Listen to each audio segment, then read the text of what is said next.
तालीमी इदारे भी बंद कर दिए गए हैं, मार्केटों से कहा जा रहा है कि आप 6 बजे के बाद अपनी दुकानें बंद कर दें।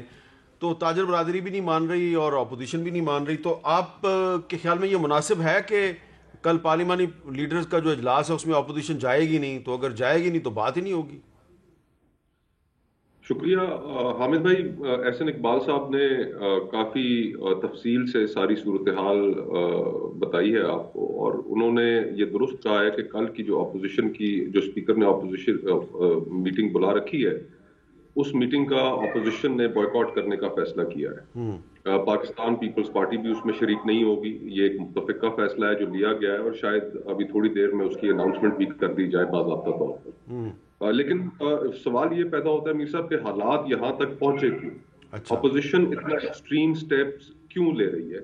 इसलिए कि हुकूमत ने पिछले 2-2.5 सालों में पॉलिटिकल एनवायरनमेंट को इतना पोलराइज कर दिया है, और बतदरीज ऐसे मौके आते रहे इन पिछले 2 सालों में कि जिनमें सियासी मफादात और पॉलिटिकल से अपनी वाबस्तगियों से ऊपर होकर हम एक जगह पर हुकूमत के साथ बैठने के लिए तैयार थे।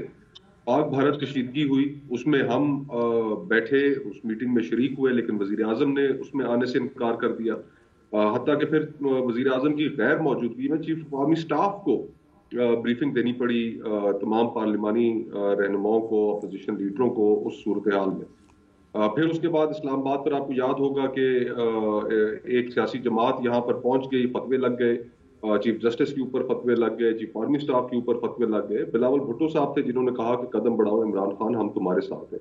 तो हमने तो एक पॉजिटिव रोल प्ले करने की हमेशा पिछले 2 सालों में कोशिश की, लेकिन इतनी पोलराइज्ड एनवायरनमेंट में, और स्पीकर अब मैं तो नहीं समझता, ऑपोजिशन भी नहीं समझती कि स्पीकर अपनी गैर जानबदारानी इस तरीके से कायम रख सके कि हम हुकूमत को छोड़ के स्पीकर के ऊपर एतबार करके, उनके ऊपर एक कॉन्फिडेंस का इजहार करके हम किसी इजलास में उनके बुलाए हुए चले जाएं।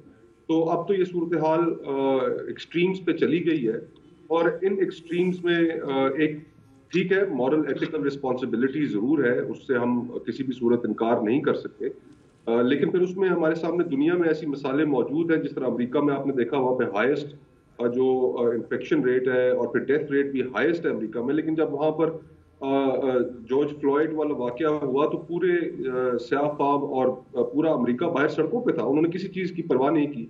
तो इस वक्त जो मुल्क में सूरत हाल है उसमें अवाम भी जिस कर्ब से गुजर रहे हैं, महंगाई हो, सुई गैस और बिजली की कीमतें दोबारा महंगी करने की तैयारी हो रही है। आईएमएफ ने एक पर्ची दे दी है, एक कंडीशन रख दी है, अब फिर दोबारा एक नए सिरे से महंगाई का तूफान आएगा। आम आदमी के पास किचन चलाने के लिए, अपना खर्चा पूरा करने के लिए पैसे नहीं है, बेरोजगारी मुल्क में बढ़ रही है। तो अवाम जिन हालात से गुजर रहे हैं, अगर तो हुकूमत मुल्क में खुशहाली की लहर लेके आती तो हमारे जलसे नाकाम हो जाते, लोगों ने आना ही नहीं था, हम शायद खाली कुर्सियों से खिताब कर रहे होते। लेकिन अवाम भी इस वक्त अपनी जो भड़ास है वो निकालने के लिए अपोजिशन की आवाज में आवाज मिला रहे हैं। तो हम तो इस सूरत हाल में पीछे हटने का किसी भी सूरत को इरादा नहीं रखते।